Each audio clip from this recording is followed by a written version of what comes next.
ఐబొమ్మ అనే దాన్ని ఇక్కడతో క్లోజ్, ఇంకా పైరసీ అనే సెక్టర్ క్లోజ్ అయిపోయిందా?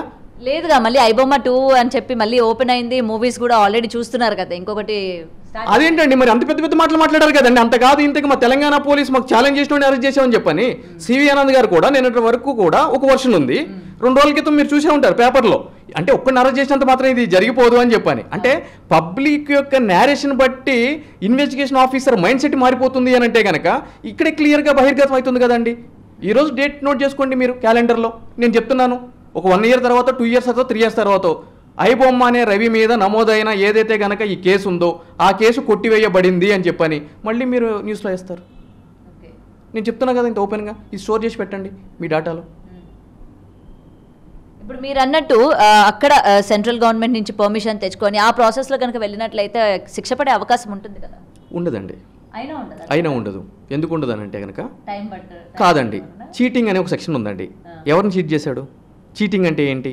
చీటింగ్ అంటే ఆర్థికంగా, అంటే నేను మిమ్మల్ని మోసం చేయాలనే ఉద్దేశంతో మిమ్మల్ని మయమర్చి మీ దగ్గర నుంచి డబ్బులు తీసుకుని మోసం చేస్తే చీటింగ్ అండి.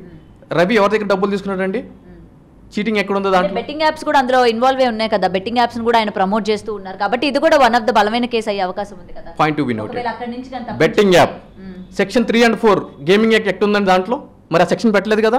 బెట్టింగ్ యాప్ సంబంధించి ఎందుకు పెట్టలేదండి? బెట్టింగ్ జరిగిందని అంటున్నారు కదా, మరి బెట్టింగ్ సంబంధించిన సెక్షన్స్ లేవే దీంట్లో. చీటింగ్ ఉంది. అదేవిధంగా ఏమంటున్నారు? ఐటీ యాక్ట్ అంటున్నారు. ఐడెంటిటీ థెఫ్ట్ అని చెప్పని చెప్తుంది. ఏది? 66C. ఐడెంటిటీ థెఫ్ట్ అంటే ఏంటండి? మీ యొక్క ఫేస్బుక్ ఉందనుకోండి, మీ యొక్క ఫేస్బుక్ని నేను హ్యాక్ చేసి మీ ఫోటో పెట్టి మీ పేరుతోటి నేను ఎవరినైనా సరే డబ్బులు అడిగాను అనుకోండి, that is called identity theft. Ravi ఎవరు ఐడెంటిటీ థెఫ్ట్ చేశాడండి అంటే నాకు తెలియక అడుగుతున్నాను అంతే. ఎవరిని చేయకుండా అన్ని కోట్ల డబ్బులు ఏ విధంగా వచ్చాయి అని కూడా ప్రశ్నిస్తారు కదా. మరి కొన్ని కోట్ల డబ్బులు ఇప్పుడు ఫ్రీజ్ చేసినారు, 3 కోట్ల వరకు ఫ్రీజ్ చేశారు. ఇంకా ఎంత డబ్బులు ఆయన తీసుకున్నాడు ఏంటన్నది అయితే అఫీషియల్గా దాన్ని అనౌన్స్ చేయలేదు. మరి ఈ డబ్బంతా కూడా ఎక్కడి నుంచి వచ్చినట్టు? అంటే ఇప్పుడు ఒకటి చెప్తానండి, అది పార్ట్ ఆఫ్ ఇన్వెస్టిగేషన్. కానీ ఈరోజు మీ అకౌంట్లోనూ నా అకౌంట్లోనూ ఒక 5 లక్షలు, 10 లక్షలు, 15 లక్షలు ఉంటాయి. మన సేవింగ్స్ కావచ్చు, మనం బయట నుంచి అప్పు తెచ్చుకోవచ్చు, వేరే తెచ్చుకోవచ్చు.